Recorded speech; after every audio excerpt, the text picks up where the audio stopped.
नमस्कार। आज हम एक बहुत ही खास पुस्तक पर बात करने वाले हैं जी। डॉक्टर प्रणव पंड्या की महाशक्ति की लोक यात्रा।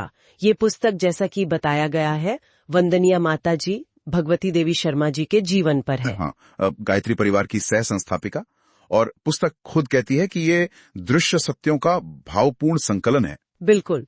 तो आज हम इसके एक अध्याय विशिष्ट वर्ष में अवतरित हुई महाशक्ति, इस पर थोड़ी गहराई से बात करेंगे और समझने की कोशिश करेंगे कि इसमें क्या कहा गया है। हाँ, हमारा मकसद यही है कि इस अध्याय में जो जानकारी दी है और लेखक के अनुसार उसका जो महत्व है उसे समझे। ठीक है, तो ये अध्याय फोकस करता है वंदनीय माता जी के जन्म वर्ष यानी सन 1926 पर। जी, और उस साल से जुड़ी कुछ खास आध्यात्मिक घटनाओं पर जिन्हें लेखक बहुत अहम मानते हैं। इसकी शुरुआत भी बड़ी दिलचस्प है, पिता जसवंत राव जी के अनुभव से। हाँ, क्या अनुभव? कि जैसे ही वो अपनी नवजात पुत्री को गोद में लेते हैं, उनका जो ज्योतिष का ज्ञान था वो जैसे एकदम साकार हो उठता है। वो जन्म का मुहूर्त, ग्रहों की स्थिति सब मन ही मन आंकते हैं। अच्छा। और उनके चेहरे पर एक खास किस्म की खुशी आ जाती है, जैसे कुछ कंफर्म हो गया हो। हाँ, पुस्तक यही बताती है कि ये उनकी ध्यान वाली अनुभूतियों से मेल खा रहा था।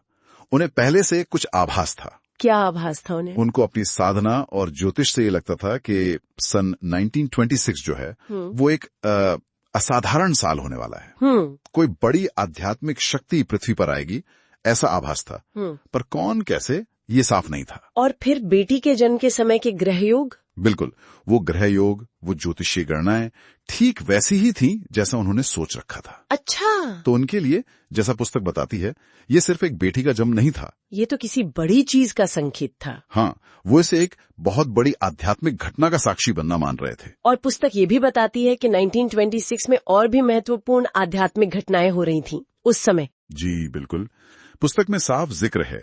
इसी साल वसंत पंचमी पर परम पूज्य गुरुदेव, जो तब सिर्फ 15 साल के श्री राम थे, हाँ, उन्होंने हिमालयवासी गुरु के मार्गदर्शन में एक अखंड साधना दीप जलाया था। और वो 24 महापुरुष चरण वाली बात भी? हाँ, वही 24 साल तक चलने वाले 24 गायत्री महापुरुष चरणों की जो लंबी साधना श्रृंखला है जी, उसकी शुरुआत भी इसी साल हुई थी, 1926 में ही। और श्री अरविंद का भी जिक्र आता है इसने। हाँ, पुस्तक के अनुसार उसी दौरान पौंडीचेरी में श्री अरविंद आश्रम में महायोगी अरविंद भी एक बड़ी उपलब्धि हासिल कर रहे थे। किस तरह की उपलब्धि? वो अति मानसिक चेतना के अवतरण में सफलता पा रहे थे, मतलब एक उच्चतर दिव्य चेतना। और इसी साल वो पूरी तरह एकांतवास में भी चले गए थे। तो मतलब 1926 काफी घटनापूर्ण साल था आध्यात्मिक दृष्टि से। बहुत ज्यादा।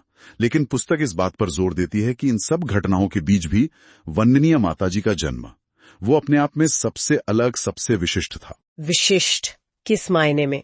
लेखक क्या कहना चाहते हैं? लेखक का मानना है कि यहाँ कोई सामान्य आत्मा का जन्म नहीं हुआ था। अच्छा। बल्कि उनके अनुसार स्वयं आदि माता, मतलब जो मूल दैवीय माँ की शक्ति हैं, उन्होंने खुद एक स्थूल देह, एक इंसान का शरीर धारण किया था। यानी स्वयं आदि माता धरती पर आईं। जी, लीला करने के लिए। पुस्तक में वर्णन है कि उस क्षण जब जन्म हुआ तो वातावरण में एक अजीब सी शांति, एक ठंडक और मीठी सी खुशबू फैल गई थी। ये तो सच में काफी असाधारण बात लगती है तो। अच्छा, फिर इसमें नामकरण की बात आती है। पिता जसवंत राव जी तो बस बेटी को देखे ही जा रहे हैं। हाँ, बिल्कुल अपलक।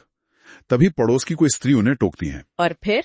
और जैसे उनकी समाधि टूटती है, वो एकदम खुशी से हर्षित स्वर में कहते हैं। क्या कहते हैं? कहते हैं, अरे ये लड़की तो बहुत ही भागवती है। भागवती मतलब भाग्य वाली। और फिर कहते हैं, ये तो हजारों हजार लोगों को भरपेट खाना खिलाएगी। ये तो सभी के भाग्य को बनाने वाली भगवती हैं। अरे वाह, तो भगवती नाम ऐसे पड़ा अनजाने में ही? जी, पुस्तक तो यही बताती है कि इस तरह अनजाने में ही उन्होंने नाम रख दिया भगवती। और जब माँ ने यह नाम सुना और बच्ची की आंखों को देखा, उनके मन में क्या आया? माँ के मन में भी बिल्कुल वैसा ही भाव आया। वो सोचती हैं, आहा, कितनी सुंदर आंखें हैं, जैसे देवी माँ की आंखें हों। मेरी यह बेटी तो सचमुच ही माता भगवती है। तो माता पिता दोनों को ही एक दैवीय अनुभूति हुई। ऐसा ही लगता है पुस्तक के वर्णन के अनुसार।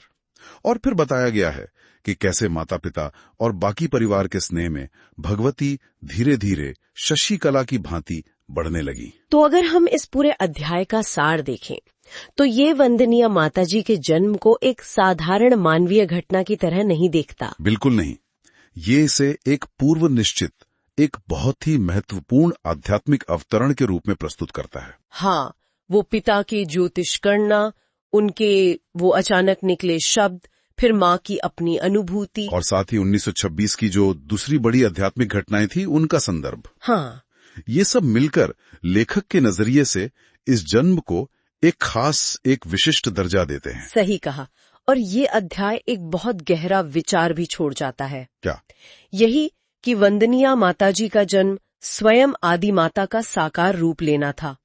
ये सोचने पर मजबूर करता है कि आस्था से या आध्यात्मिक दृष्टि से देखें तो जिसे हम एक साधारण मानवीय जन्म समझते हैं, उसमें भी कितने गहरे अर्थ और कितनी संभावनाएं छुपी हो सकती हैं। बिल्कुल, ये पुस्तक किसी दृष्टिकोण को सामने रखती है कि साधारण में भी असाधारण छिपा हो सकता है, अगर देखने की दृष्टि हो। बहुत खूब।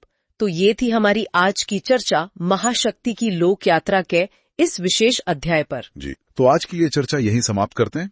अधिक जानकारी के लिए श्रोतागण गायत्री परिवार की वेबसाइट www.awgp.org और YouTube चैनल शांति कुंज वीडियो पर जा सकते हैं या अपने नजदीकी गायत्री परिवार केंद्र से संपर्क कर सकते हैं। सादर धन्यवाद। धन्यवाद।